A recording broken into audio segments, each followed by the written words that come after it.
नमस्कार. आज आपण लहान मुलांच्या डब्यातील सगळ्यात आवडीचा खाऊ म्हणजे केक बनवणार आहोत. लहानच काय हो, मोठे देखील अगदी आवडीने खातात. हा केक मैद्यापासून न बनवता इथे मी मैद्याऐवजी गव्हाच्या पिठाचा वापर केला आहे व साखर न वापरता इथे गुळाचा वापर करून हा केक बनवला आहे. तुम्ही बघू शकतात अगदी स्पॉन्जी मऊलुसलुशीत हा केक आपला बनून तयार झाला आहे. जाळी देखील अगदी छान पडली आहे. हा केक तुम्ही अवघ्या काही मिनिटातच बनवून तयार करू शकतात. त्यासाठी इथे मी एक बाउल घेतला आहे व यात आपल्याला साधारण एक मोठा कप भरून दूध घ्यायचं आहे. वाटीच्या प्रमाणात म्हणाल तर 1.5 वाटी हे दूध आहे. आता दूध घेताना आपल्याला हे दूध कोमट करून घ्यायचं आहे व त्यात 1 वाटी चिरलेला गूळ घालायचा आहे. आपण दूध हे कोमट करून वापरल्यामुळे गूळ हे दुधात छान असे लवकर मिक्स होते, एकजीव होते व त्यातील गूळ हा वितळण्यास मदत होते. अशा पद्धतीने आपण गूळ हा कोमट दुधात छान असा एकजीव करून घेतला आहे. त्यात साधारण एक छोटा चमचा भरून मी इथे व्हॅनिला इसेन्स घातला आहे.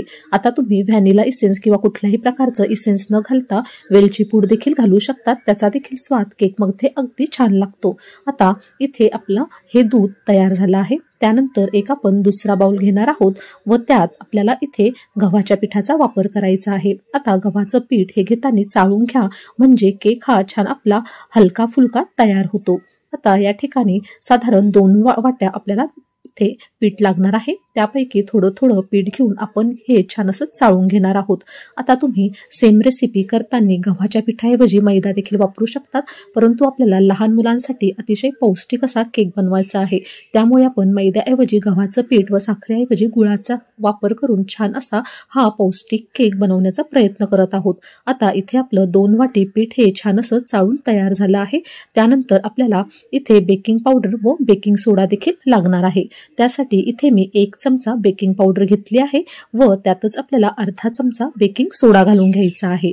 आता त्यानंतर आपल्याला छान असा केक हा चॉकलेटी होण्यासाठी, चॉकलेटचा फ्लेवर येण्यासाठी यात मी 4 चमचे कोको पावडर घालून घेतली आहे. जर तुमच्याकडे कोको पावडर नसेल तर मग तुम्ही 1 चमचा भरून कॉफी पावडर देखील घालू शकतात. त्यामुळे देखील केक अगदी छान लागतो व छान असा रंग देखील केकला येतो. नंतर आपल्याला हे सर्व जिन्नस चाळणीतून छान असे चाळून घ्यायचे आहे, म्हणजे त्यातील असणाऱ्या गिठोळ्या हे निघून जातील व छान असं आपलं हे केकचं प्रीमिक्स तयार होईल. अशा पद्धतीने हे प्रीमिक्स तयार करून तुम्ही हवाबंद काचेच्या बरणीत भरून देखील तयार करून ठेवू शकतात व जेव्हा लागेल तेव्हा फक्त आधी सांगितल्याप्रमाणे गुळाचं आणि दुधाचं मिश्रण करून त्यात घातलं की तुमचा काही मिनिटातच केक तयार होईल. अशा पद्धतीने तुम्हाला वारंवार केक बनवावा लागत असेल तर अशा पद्धतीचं प्रीमिक्स देखील तुम्ही एकत्र करून ठेवू शकतात. आता यानंतर आपण दुधाचं थोडं थोडं मिश्रण घालून केकचं बॅटर तयार करून घेणार आहोत. अशा पद्धतीने अगदी थोडं थोडं दूध आपल्याला सुरुवातीला घालायचं आहे व छान असं केकचं बॅटर तयार करून घ्यायचं आहे. आता तुम्ही हे सर्व जिन्नस मिक्सरच्या भांड्यात देखील घालून एकत्र करून छान असं फिरवून घेऊ शकतात. इथे मी हँड ब्लेंडरच्या साहाय्याने छान असं हे मिश्रण तयार करून घेत आहे. आता केकचं मिश्रण तयार करत असताना आपल्याला मिश्रण हे एकाच डायरेक्शनने फिरवायचं आहे. आता इथे आपल्याला जसं लागल तसं आपण थोडं थोडं सर्वच दुधाचं मिश्रण यात घालून घेतलं आहे व आता व्हिडिओत दाखवल्याप्रमाणे तुम्ही बघू शकतात एकाच डायरेक्शनने फिरवत फिरवत आपलं हे छान असं केकचं बॅटर तयार झालं आहे. यानंतर आपल्याला यात आता 1 चमचा मोठा चमचा भरून तेल घालून घ्यायचं आहे. तेल घातल्यामुळे केक हा छान असा मऊ लुसलुशीत स्पॉन्जी होण्यास मदत होते. केक खाताना हा कोरडा लागत नाही किंवा टोटरा बसत नाही.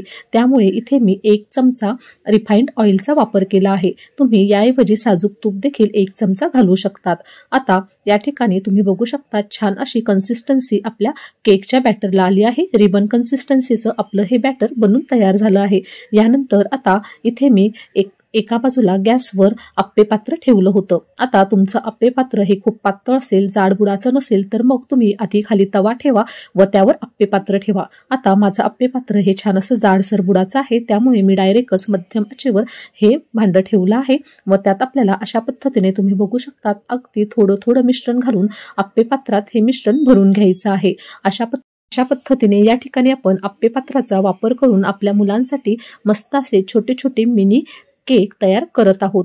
या पद्धतीनेच तुम्ही बघू शकता सर्व असे हे आपण खाणे याचे भरून घेतले आहे. नंतर आता यावर आपल्याला झाकण ठेवायचं आहे व मध्यम आचेवर आपल्याला साधारण 1 ते 2 मिनिटभर एका बाजूने हे छान असे कप छान शिजवून घ्यायचे आहे. आता इथे 1 ते 2 मिनिट झाले आहे. तुम्ही बघू शकतात मस्त असे हे केक छान असे फुगून टम्म फुगून वरती आले आहे. आता या ठिकाणी आपण हे कप केक पलटून घेणार आहोत। अशा पद्धतीने तुम्ही बघू शकतात अगदी अलगद हे केक निघून येतात व पलटले जातात। या ठिकाणी इथे मी आप्पे पात्र हे डायरेक्ट गॅसवर ठेवले आहे, त्यामुळे इथे मला दोन्ही बाजूने हे केक भाजून घ्यावा लागत आहे। परंतु तुम्ही जर आप्पे पात्राच्या खाली तवा ठेवला तर मग मंद आचेवर फक्त एकाच बाजूने हे केक छान असे आपल्याला भाजून किंवा बेक करून घ्यावा लागतात, दुसऱ्या बाजूने भाजण्याची किंवा बेक करण्याची गरज पडत नाही। अशा पद्धतीने तुम्ही बघू शकता अगदी थोडं थोडं आपण मिश्रण घातलं होतं तरी देखील हे अगदी केक आपले टम्म फुगून तयार झाले आहेत। या ठिकाणी दुसऱ्या बाजूने देखील मी हे केक साधारण 1 ते 2 मिनिट छान असे भाजून घेतले आहेत। तुम्ही बघू शकतात मस्त असे आपले हे कप केक किंवा मिनी केक तयार झाले आहेत। तुम्ही बघू शकता सुरीला कुठल्याही प्रकारे हे मिश्रण लागत नाही, अगदी कोरडी अशी सुरी निघून आली आहे, म्हणजे आपले केक हे छान असे बेक करून तयार झाले आहेत। तुम्ही बघू शकता साईज केवढी याची छान अशी फुलली आहे। मस्त असे मऊ लुसलुशीत जाळीदार आपले हे केक बेक करून तयार आहेत। पद्धतीने आता सर्व केक आपण प्लेटमध्ये काढून घेणार आहोत व केक हे मस्त असे सर्व करून घेणार आहोत। बघू शकतात मस्त असे टम्म फुगलेले आतून मऊ लुसलुशीत जाळीदार आणि स्पॉन्जी असे हे आपले केक बनून तयार आहे। तुम्ही बघू शकतात अगदी काही मिनिटातच तयार होणारे हे केक अगदी छान असे दिसत आहेत, अगदी मऊ लुसलुशीत झाले आहे। आतून तुम्हाला मी फोडून हा एक केक दाखवते। तुम्ही बघू शकतात जाळी तरी किती छान पडली आहे। मस्त असे छान गोल गुबगुबीत आणि जाळीदार हे केक तुमच्या मुलांना नक्की आवडतील। तुम्ही देखील अगदी गोल गुबगुबीत छोटे छोटे असे हे मिनी केक्स नक्की ट्राय करून बघा व रेसिपी आवडल्यास नक्की मला कमेंटमध्ये लिहून कळवा। अशाच नवनवीन व पारंपरिक रेसिपी पाहण्यासाठी आपल्या अस्सल गावरान या चॅनलला नक्की सबस्क्राईब करा। पुन्हा भेटूया अशाच एका छानशा रेसिपी सहित। तोपर्यंत धन्यवाद।